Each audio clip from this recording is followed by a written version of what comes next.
Air conditioner installation and cleaning.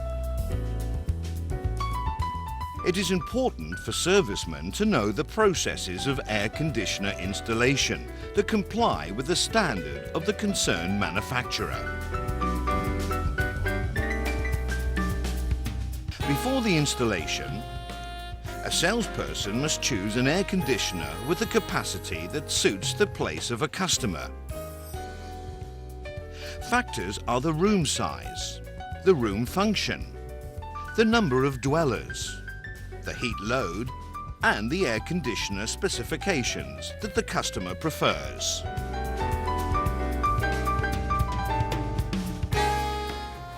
A standard kit for air conditioner installation consists of one installation plate, one wireless remote control, one remote control holder, 5 25mm screws to fix the installation plate, 2 1.5 volt 3 amp batteries, 2 air purifying filters, 2 frames for air purifying filter. An additional kit for installation consists of putty, PVC pipe as long as needed, insulation tape, wires with a diameter that suits the air conditioner and the length as needed, circuit breaker, pipe tape, wiring tape, PVC pipe glue, plastic anchor bolts, metal anchor bolts, refrigerant, piping set about 4 meters long, protective mats and torque wrench. A kit for installation tools consists of a screwdriver, a saw, a tape measure, a spirit level, a hammer, a wrench, a drill and a 65mm bit, a 4mm Allen wrench, vacuum pump, flaring tools, swagging tool, a pipe bender, a copper pipe cutter, a pipe reamer, clamp meter, multimeter, insulation tester, a hole saw, a refrigerant leak detector, a vacuum cleaner, a PVC cutter, a manifold gauge, and a ladder. For the location of indoor installation,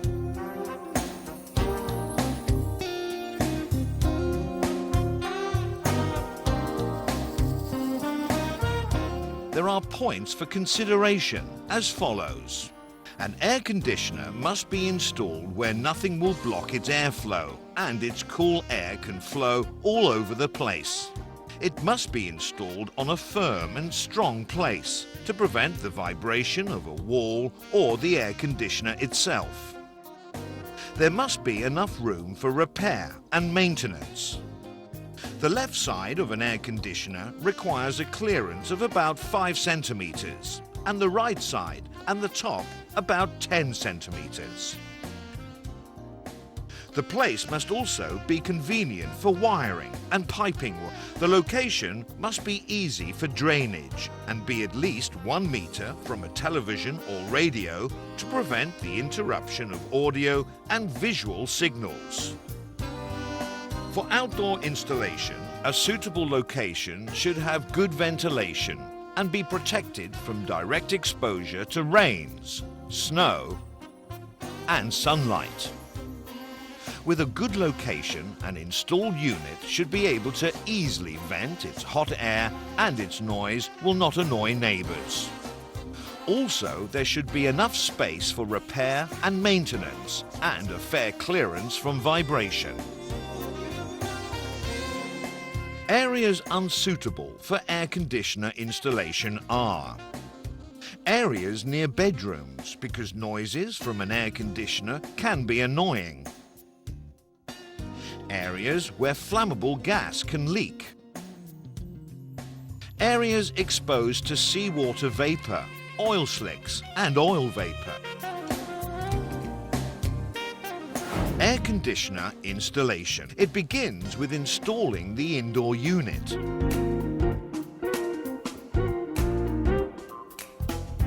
Make sure that the wall where it will be installed is strong enough.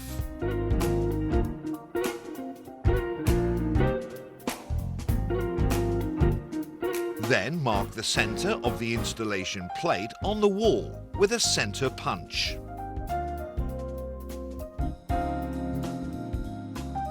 Apply a spirit level and a pencil to determine a level position for the unit. Apply an electric drill with a 7mm concrete bit to drill holes on the pencil marks. While drilling, use a vacuum cleaner to keep dust. Then insert 7mm plastic anchor bolts and fix the installation plate on the wall with at least 5 25mm long screws.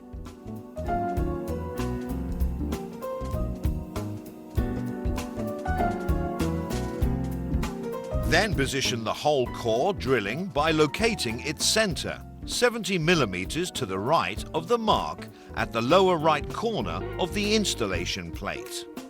That is the center of whole core drilling. Then use a pencil to mark the whole center. Normally, the installation of air conditioners with the cooling capacity of 9,000 and 13,000 BTU requires a 65mm hole saw. Air conditioners with a capacity of 18,000 BTU and over need 75mm hole saws. Wall drilling. Apply an electric drill to drill a hole at wall from the inside to outside of the room. The hole must be sloped down by 5 degrees to facilitate water drainage. As the drill nearly penetrates the wall, stop and then drill the hole from the outside to prevent cracks on the outside surface of the wall. When the hole is bored, cut a plastic hole sleeve and insert it into the hole. The terminal block wiring for the indoor unit. First, remove the lid. Remove the wire clamp and secure the wires to the terminal block.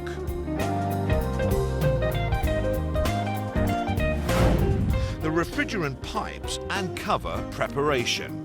Measure the suitable length of the pipe cover. Unroll the pipes that are supplied with the air conditioner. Keep the PVC pipe lower than the refrigerant pipes to facilitate drainage. Tie the pipes, the PVC pipe and the wires together by wiring tape.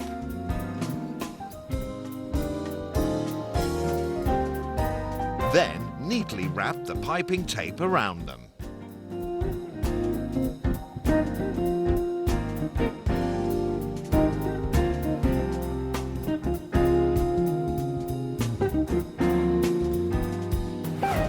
Hanging the indoor unit. First, insert the bunch of the tied wire, the refrigerant pipes and the PVC pipe into the hole carefully to prevent damages, which could cause the water leak, to the seal. Then hook the upper part of the indoor unit to upper part of the installation plate and lift the lower part of the unit until it could securely lock to the lower part of the plate. Make sure that the unit is put right into its place. Directions for piping out of the indoor unit. If the pipes are laid towards the right, cut off the plastic part at the lid. If the pipes are laid leftward, cut the plastic part as illustrated. The drain hose can be laid either leftwards or rightwards depending on the location. The refrigerant piping.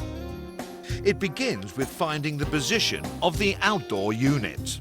Then measure the length of the pipes from the flared joint of the indoor unit to the flared joint of the outdoor unit. The length of the PVC pipe must match the distance between the tip of drain hose of indoor unit and the area where water is discharged. Copper pipes bending. It starts with sealing both ends of the pipes completely with wire tape to prevent foreign substances from entering the pipes. As they are ready-made pipes, use a cutter to cut their seal. Then use a bender to bend the gaseous refrigerant pipe and the liquid refrigerant pipe to suit the installation location.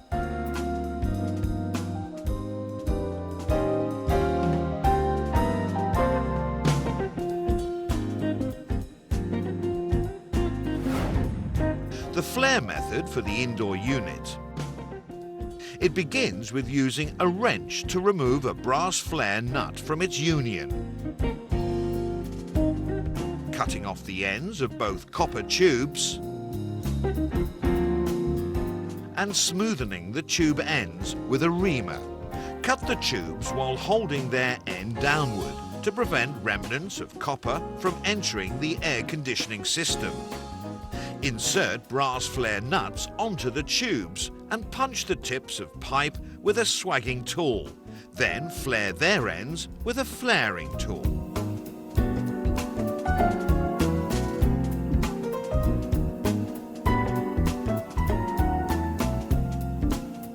When the tubes are flared completely, apply lubricant to the nuts and use a torque wrench to fasten the nuts to the unions that connect the tubes with the indoor unit.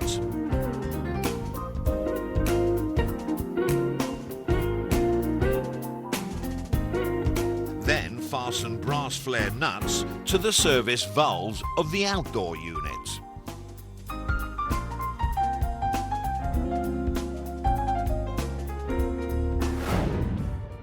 Leak test. After flare nuts are fastened, flared connections must be tested for leakage. Remove the covers of the service valves.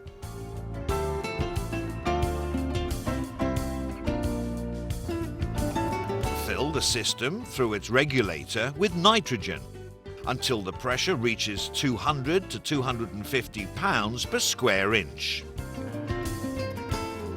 Do soap solution tests on the 4 flared connections. After the tests, release nitrogen. Vacuuming. It starts with connecting a gauge hose through a manifold gauge with the service valve at the gas pipe of the outdoor unit. Turn on the vacuum pump for about 15 minutes until the pressure stands at -100 kPa or -0.1 MPa. Valve opening. Use an Allen wrench to open the service valves of both the gaseous and liquid refrigerant to let the refrigerant flow through the piping system between the indoor and outdoor units. The refrigerant pipe lining and the PVC pipe assembly. Determine the right length of the PVC pipe. Assemble sections of the PVC pipe with pipe glue until the pipeline reaches the drainage area. The refrigerant pipe and the PVC pipe should be tied together. Connect the drain hose of the indoor unit with PVC pipe of the outdoor section. Seal both refrigerant pipes neatly with insulating tape.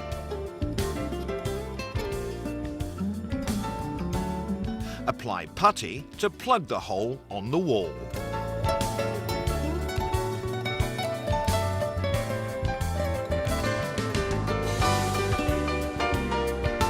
Wiring for the outdoor unit.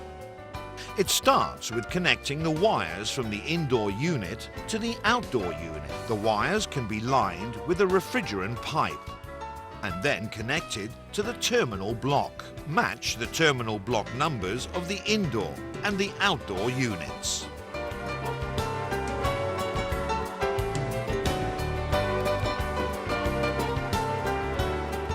Ground wiring.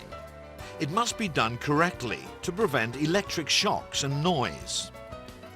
Never connect a ground wire with a water or gas